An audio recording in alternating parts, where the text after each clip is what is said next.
মুসলিমদের জন্য লড়াই করতে গিয়ে মমতা ব্যানার্জিকে ভালোভাবে নেয়নি। যদি ফারাক্কার মানুষ চাই তাহলে আমি নির্দল থেকে জানাতে চাই, নির্দল থেকে জানাতে চাই, কারণ মুসলমানের জন্য আমি প্রাণ দিব, রক্ত দিব, জীবন পর্যন্ত দিতে আমি রাজি আছি।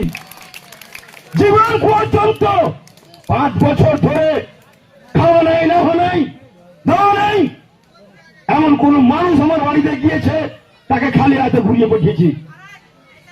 এই বিষয় তোমার এই মুসলিমকে বাঁচাতে গিয়ে মুসলিম বিদ্বেষী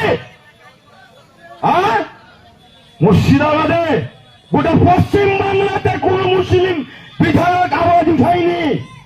এই মুসলিমকে বাঁচাতে গিয়ে আমার কথা অক্ষরে অক্ষরে মিলিয়ে নেবেন।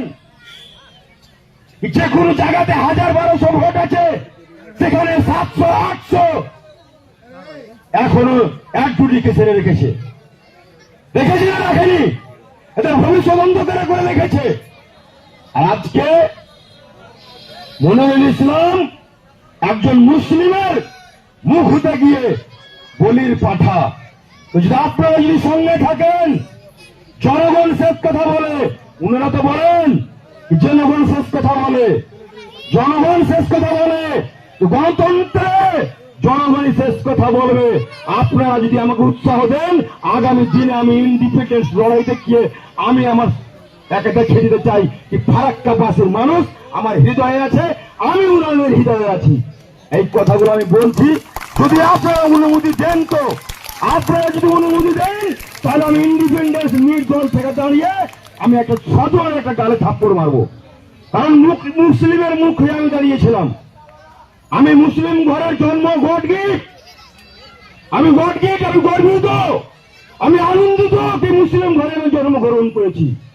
আর এই মুসলিম কমকে বাঁচাতে গিয়ে আমি আগেও বলেছি, এখনো বলছি, যদি আমাকে জেলে যেতে হয়, গুলি খেতে হয়, তো আমার সমাজকে আমি বাঁচাবো, আমার সমাজকে বাঁচাবো।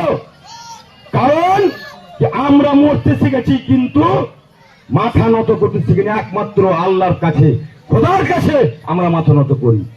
যাই হোক, টাইম হয়ে গেছে, হয়তো এখন 6-7 মিনিট টাইম আছে। যা করা হয়েছে আমি যেটা বুঝতে পারছি, আমার কাছে কাল মানে বিডিও অফিসের আন্দোলনটাই হচ্ছে কাল। বিডিও অফিসের ওই যে রাম আর রহিম বলেছিলাম, এই রাম আর রহিমে, আরে আমার মতন বুকের পাটা রাখতে হবে। আমি দল করতে গেছি, তোমার কাছে মাথা বিক্রি করতে যাইনি।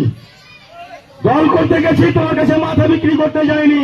যেটা বাস্তব, আমি 2 মাস আগে বলেছি, আজকে আপনি মিলিয়ে নেবেন যে হ্যাঁ ওটা ঘটেছে কিনা ঘটেছে, অক্ষরে অক্ষরে মিলিয়ে নেবেন আপনি। আমি বুকের পাটা রেখেছিলাম বলে আমি বলতে গিয়েছিলাম, আর আজকে বলির পাঠা করা হলো। যাই হোক, গণতন্ত্রে মানুষই শেষ কথা বলে, জনগণই শেষ কথা বলেন। আপনারা যদি আমাকে উৎসাহ দেন, ভোটে দাঁড়াতে বলেন, তাহলে আমি নির্দল থেকে দাঁড়িয়ে পাস করে দেখাবো ইনশাআল্লাহ। সকলে ভালো থাকবেন, সুস্থ থাকবেন। আসসালামু আলাইকুম ওয়া রাহমাতুল্লাহি ওয়া বারাকাতুহু।